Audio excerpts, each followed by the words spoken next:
दोस्तों नमस्कार। मैं सोमनाथ भारती, विधायक मालवीय नगर, आम आदमी पार्टी, आपसे आज हो रही एक घटना के बारे में कुछ बातें साझा करना चाहता हूं।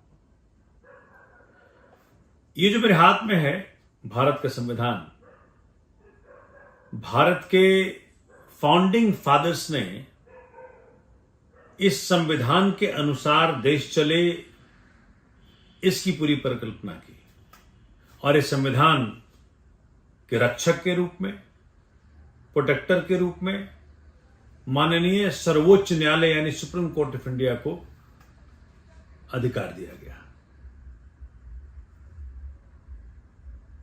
आज रात के 1 बज रहा है और मुझे लगा कि ये बात आप तक पहुंचानी जरूरी है, क्योंकि आज के पहले कभी नहीं हुआ था। कुछ ऐसी घटनाएं घटी 2024 में, 2023 में। भारतीय जनता पार्टी ने एक काल्पनिक शराब घोटाला को इजाद किया, चूंकि कुछ भी उनके हाथ नहीं लगा था आम आदमी पार्टी के नेताओं के खिलाफ। तो काल्पनिक घोटाला का इजाद करके उन्होंने आम आदमी पार्टी के नेताओं को जेल में डालना शुरू किया। माननीय मनीष जी को डाला, विजय नायर जी को डाला, संजय सिंह जी को डाला और अरविंद केजरीवाल जी को डाला। संजय सिंह जी, मनीष सिसोदिया जी, विजय नायर जी सब जेल से बाहर आ गए माननीय सर्वोच्च न्यायालय के आदेश के बाद। लेकिन जो भारत के इतिहास में कभी नहीं हुआ था, जो भाजपा ने कर दिखाया कि किसी राज्य के सिटिंग चीफ मिनिस्टर को बगैर किसी एविडेंस, बगैर कन्विक्शन, बगैर प्रमाण आधी रात को जबरदस्ती घर से उठाकर जेल में बंद कर देना, वो भी ऐसे केस में जिसमें कोई गवाह नहीं हो, कोई एविडेंस नहीं हो, एक शुद्ध रूपेण काल्पनिक घोटाले को इजाद किया हो और नाम दे दिया शराब घोटाला। माननीय सुप्रीम कोर्ट ने पिछले कई ऑर्डर्स में इस बात को बखूबी लिखा कि जब कोई एविडेंस नहीं है, कुछ को एक्यूज्ड को आप अप्रूवर करार दे दें और सिर्फ वही एविडेंस हो आपके पास, तो सबसे वीक एविडेंस है और वो भी किसी राज्य के सिटिंग चीफ मिनिस्टर को उठा के बंद करने के लिए। तो कल चूंकि उच्चतम न्यायालय ने यानी सुप्रीम कोर्ट ने इस केस के ईडी वाले मैटर में ऑलरेडी बेल दे चुकी है। कल जो लिस्टेड है यानी आज जो लिस्टेड है वो सीबीआई वाले मैटर में 2 मुद्दों पे फैसला आना है।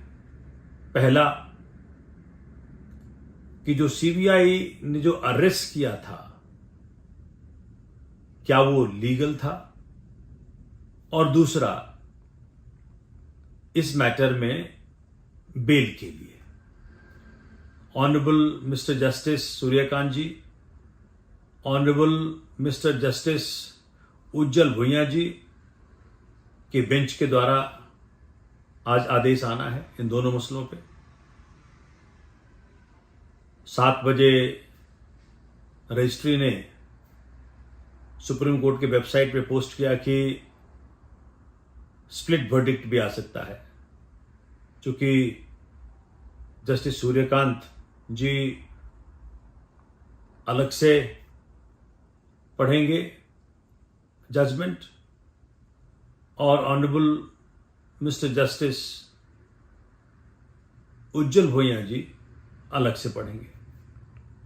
अब ये मालूम नहीं कि इन दोनों मसलों पे अलग अलग जजमेंट्स आएगा दोनों का, तो पूरा स्प्लिट हो जाएगा, या किसी एक पे स्प्लिट है और दूसरे पे दोनों का एका है।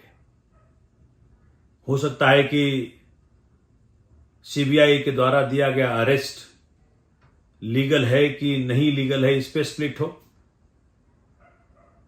और बेल में दोनों एक साथ राजी हो बेल देने को।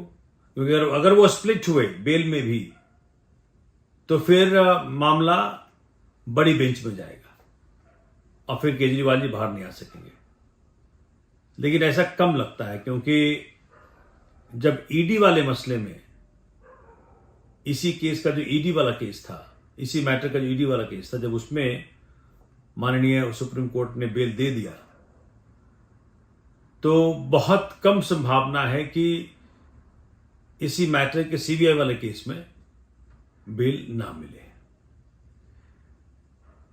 पूरा देश, दिल्ली, पूरी दुनिया और वो हर शख्स जो कि ईमानदार राजनीति में, जो अरविंद केजरीवाल जी की राजनीति में, आम आदमी पार्टी की राजनीति में, लोकतंत्र की रक्षा में, will of the people supreme है, इसके लिए जो चिंता करता है, आज सबके लिए बहुत बड़ा दिन है। अब कुछ ही घंटों की बात है, ये मामला बाहर आ जाएगा और संभवतः 99% चांसेस है कि माननीय अरविंद केजरीवाल जी को आज बेल मिल जाना चाहिए। हम सब लोग आंखें गड़ाए बैठे हैं, मैं कोर्ट में रहूंगा,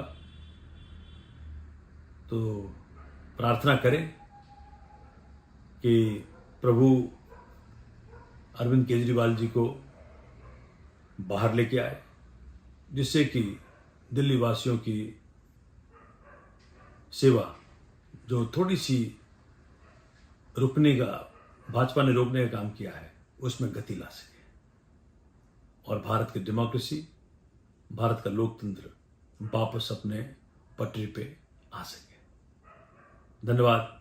जय हिंद, जय भारत।